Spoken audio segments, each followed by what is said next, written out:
नमस्कार। प्रवास साक्षी news network और आप सभी का स्वागत है।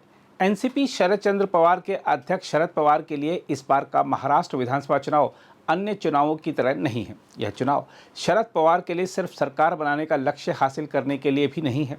शरद पवार के लिए इस बार का चुनाव अपने जीवन भर की राजनीतिक कमाई को बचाने और धोखा देने वालों को सबक सिखाने का चुनाव भी है। हम आपको याद दिला दें कि भतीजे अजीत पवार ने चाचा शरद पवार द्वारा बनाई गई पार्टी एनसीपी पर कब्जा कर लिया है।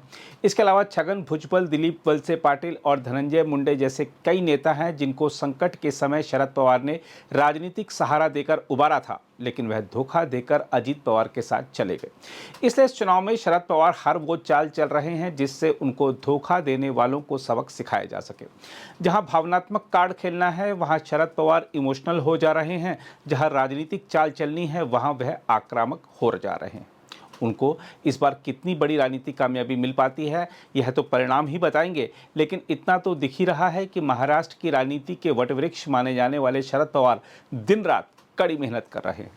बारामती में लोकसभा चुनाव के दौरान शरद पवार का इमोशनल कार्ड लोकसभा चुनाव में भी चला था, जब उनकी बेटी सुप्रिया सुले के खिलाफ उनके भतीजे अजीत पवार ने अपनी पत्नी को चुनाव में उतार दिया था।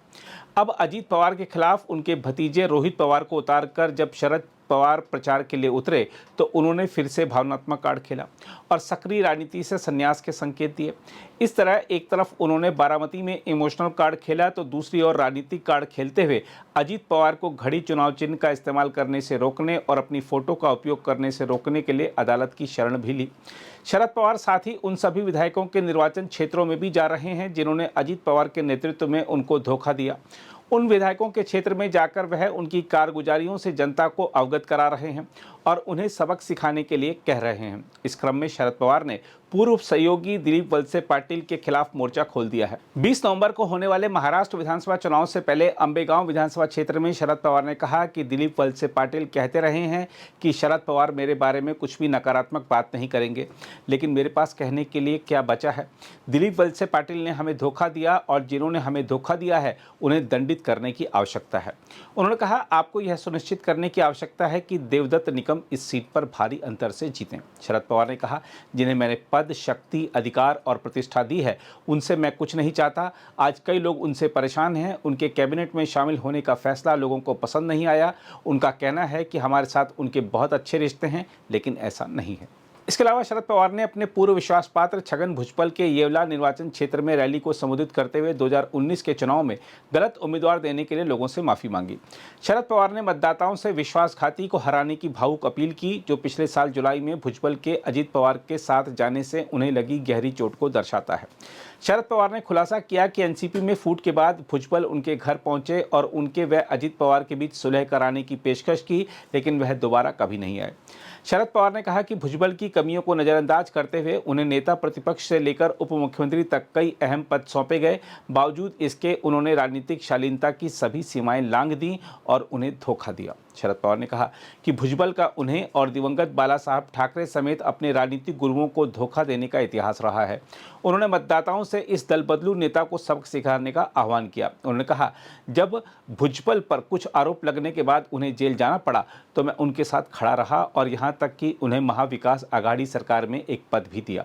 शरद पवार ने कहा कि अपने आकाओं को धोखा देने वाले भुजबल येवला के लोगों से वोट मांगने आएंगे और यह तय करना आपके ऊपर है कि आप ऐसे व्यक्ति का समर्थन करेंगे या नहीं।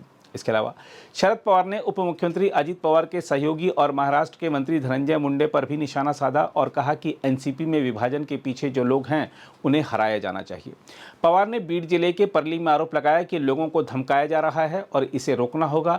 उन्होंने कहा कि मैं जो कुछ भी दे सकता था मैंने धनंजय मुंडे को दिया। कुछ लोगों ने हमारी पार्टी को तोड़ने में अहम भूमिका निभाई, उन्हें हराना होगा। पवार ने कहा एक बार पंडित मुंडे अपने बेटे धनंजय के साथ मेरे पास आए और मदद मांगी। जब वह मुसीबत में थे तो उन्हें मेरी तरफ से मदद मिली।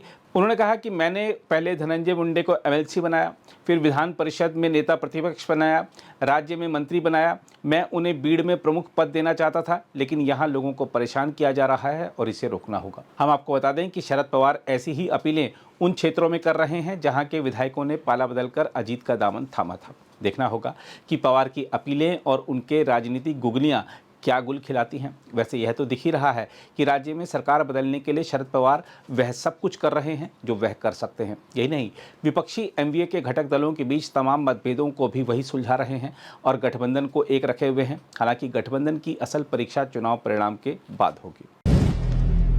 अगर आप भी लेना चाहते हैं देश दुनिया की तमाम जानकारी तो आज ही सब्सक्राइब करें हमारे चैनल को। साथ ही नीचे दिए बेल आइकन को जरूर दबाएं ताकि हर अपडेट आप तक पहुंच सके।